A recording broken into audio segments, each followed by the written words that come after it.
Hello and welcome to the 3-minute Quran study, the place where we confront Islam with some real scholarship. Today we will be looking at the Arab script. Here is a random example of an Arabic phrase taken from the Quran, Surah 91 verse 4 to be precise. What is immediately striking to the Western eye are all the dashes, squiggles and dots.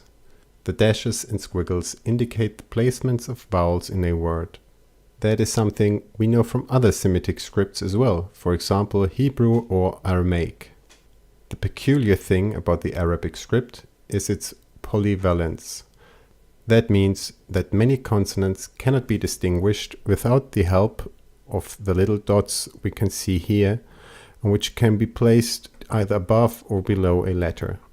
The number and placement of the dots then tells the reader which consonants they are dealing with. Of the 28 consonants in the Arabic language, only 6 of them have unique signs. The remaining 22 consonants share many of the same signs between them. A glyph like this can, for example, morph into many different letters. While this state of affairs is certainly strange, with the addition of the dots it doesn't really matter. Everything can be read just fine. Unfortunately, this wasn't always the case. The Arabic script we know today really evolved in tandem with the Quran itself, and the earliest Quranic manuscripts have barely any dashes, squiggles or dots. That means that we are looking at sequences of consonants without any indication regarding vowel placement. What's worse, without the little dots, we don't even know which consonants we are looking at. Take this for example. Here we are looking at 3 consonants, but without knowing which vowels to put where and which consonants are even depicted, there are lots of possible interpretations of what we are looking at. The word here is girl. No wait, it's house. No, it's definitely prove. Okay, that wasn't it either, it's decide. And now it's bounce. Now imagine the entire Quran being originally composed of words just like this. No dashes, no squiggles, no dots. Each word can be interpreted in many different ways. Each sentence can hold countless different meanings. In fact, it took many centuries for the dashes, squiggles and dots to be added until we ended up with the Quran as we know it today. Adding these marks was in essence an interpretive act by later generations of Muslims. At this point you may ask yourself, how then can we even be sure what the Quran originally said? That's a great question. The fact of the matter is that we can't. Although there is an argument for why we may still be able to salvage most of the conventional wisdom regarding the contents of the Quran. That argument is the oral tradition which supposedly preceded any written form of the Quran.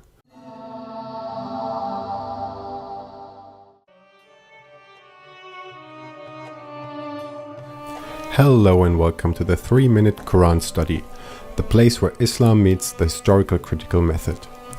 Last time we looked at the earliest Quranic manuscripts and found out that they are written without vowel markings and with ambiguous consonants to boot. Hence, it is entirely unclear whether the Quranic texts we are familiar with today are authentic. The words in the Quran have only been fixed centuries after the first Quranic manuscripts were produced.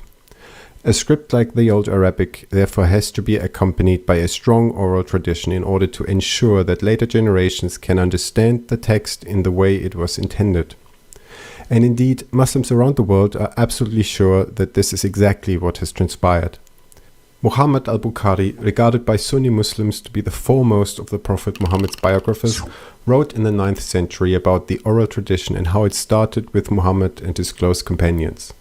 Al-Bukhari said, Allah's messenger used to bear the revelation with great stress and hardness, and used to move his lips quickly with the revelation. Ibn Abbas moved his lips saying, I am moving my lips in front of you as Allah's messengers used to move his. Sa'id moved his lips saying, I am moving my lips as I've seen Ibn Abbas moving his. So everything is fine, right? The oral tradition ensured that the true meaning of the Quran was preserved, just like the Prophet himself has revealed in many places within the Quran. For example, in Surah 6:34, and none can alter the words of Allah.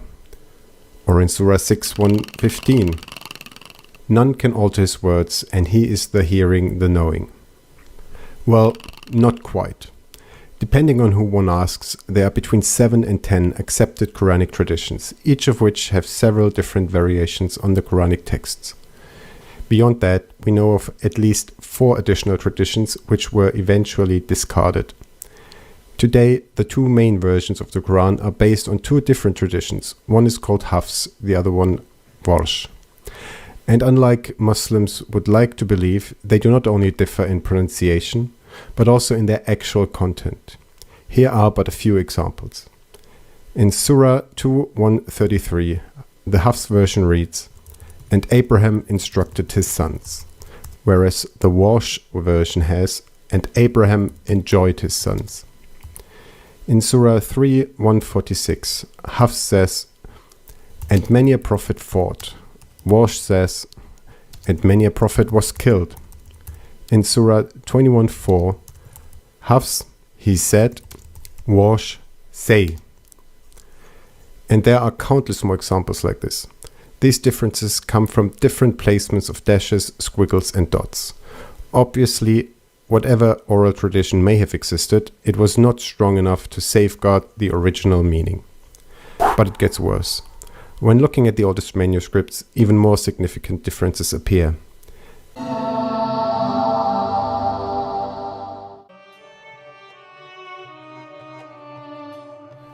Hello and welcome to the 3-minute Quran study, the place where history is sliced into bite-sized chunks.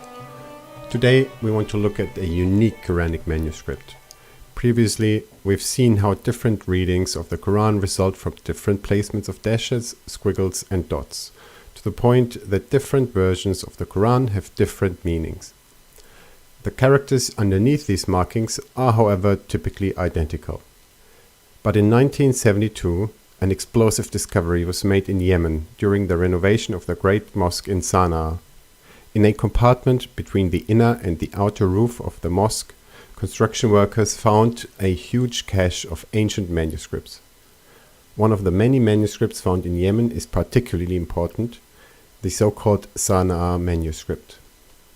This document is one of the oldest Quranic manuscripts, and as most ancient Arabic manuscripts, it lacks dashes, squiggles and dots. Hence, individual letters often cannot be reliably identified. So far, so familiar. Yet, unlike every other Quranic manuscript ever found, the Sana'a manuscript does not follow the same text type. Words and letters are in many places different to the Quranic texts we are familiar with. This has dramatic consequences to our understanding of the origins of the Quran. We can visualize this by looking at Surah 40, verse 3. There we find the famous phrase, "There is no God except Him."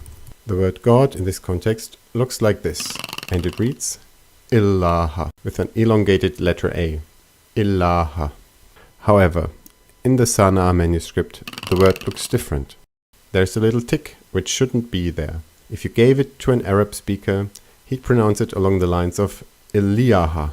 Scholars studying the Sana'a manuscript have concluded that the little tick, which nowadays stands for an E sound, was really a writing convention, indicating that the glyph is immediately followed by an elongated letter A. It is therefore a different way of writing Illaha, which makes sense in the absence of dashes, squiggles and dots, which nowadays indicate that an elongated letter A has to be included. This writing convention was eventually dropped, which is why we don't see the word Illaha written with a little tick in later manuscripts. At first glance, this doesn't sound like a major issue. After all, it was only the writing convention that changed. The underlying word has always been the same, Illaha. Well, better hold your horses, because once scholars have become aware that this writing convention existed, they started looking for it elsewhere. And indeed, it does pop up again and again, unbeknownst to modern-day Arabic speakers who have long forgotten that this writing convention ever existed. In the next video, we will be looking at the surprising consequences of this lost way of writing.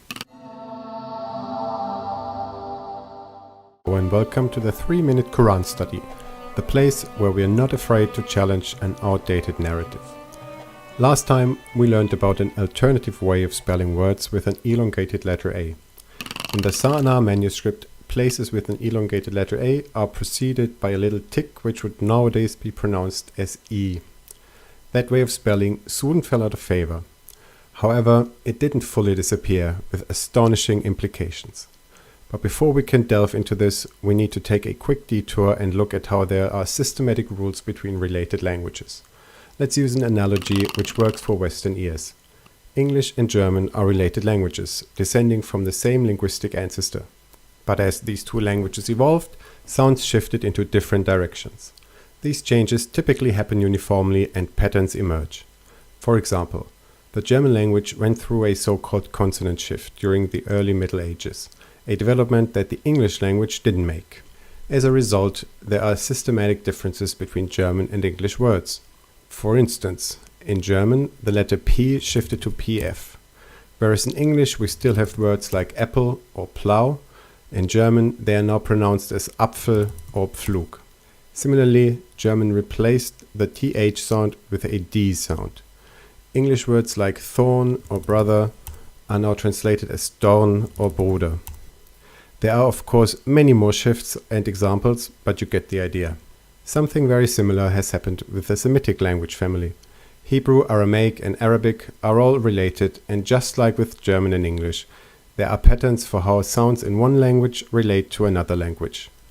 Yet there are some Arab words that stick out. These words do not follow the same patterns for sound shifts that we would expect. Something strange must have been going on there. The examples we want to look at today are Abraham and Satan.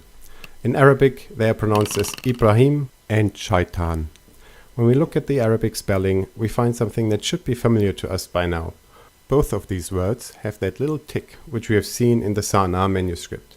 If we assume that we are dealing with the same phenomenon, namely that the tick does not indicate an E sound, but an elongated letter A, then all of a sudden the pronunciation of these words fit into the pattern of the Semitic languages. Instead of Ibrahim, we would now read Ibraham, and since the early script didn't have any vowel markings, the initial aleph can also be read as an A instead of an I. Now it reads Abraham. Similarly, instead of Shaitan, we can now read Shatan.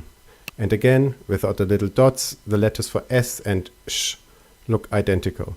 So we can reconstruct the word Satan. From a linguistic standpoint, the reconstructed readings for these words fit in perfectly with a continuum of Semitic languages. Hence, we are likely looking at examples for early misreadings. When the spelling system with a little tick for an elongated letter A was dropped, Arabs could still correctly read the word Illaha, which we looked at last time, and they simply removed the tick. However, the names of Abraham and Satan were not correctly remembered, and the scribes didn't know that the tick must be removed. What's worse, they even misread the initial letters for both Abraham and Satan, proving that there was no oral tradition at the beginning of the Quran, quite the opposite. It all started with a written text. The origin of that text is what we will be looking at in more detail in the upcoming videos. In the last couple of videos, we looked at the inherent ambiguity of the early Arabic script, which leads to the question, where does the script come from? Interestingly enough, as far as alphabets go, the Quranic Arabic is comparatively young. The earliest example we find in the historic record dates from the early 6th century.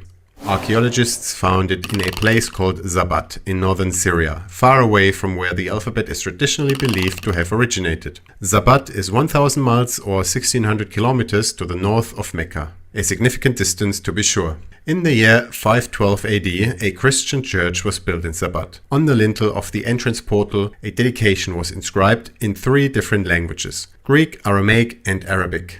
It is this Arabic inscription which is the first piece of evidence we have for the alphabet which will later be used to write the Quran. On the lintel, we read that the church is dedicated to Saint Sergius, a popular Arab Christian saint of the day.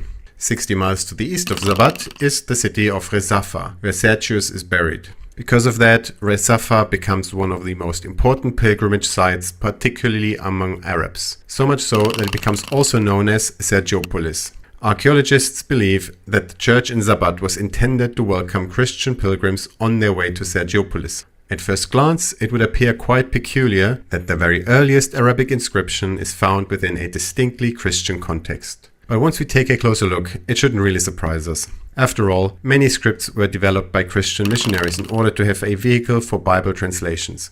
Starting in the 2nd century, Christian missionaries developed the Coptic script on the basis of the Greek alphabet in order to be able to translate the Bible into the native Egyptian language of the Copts.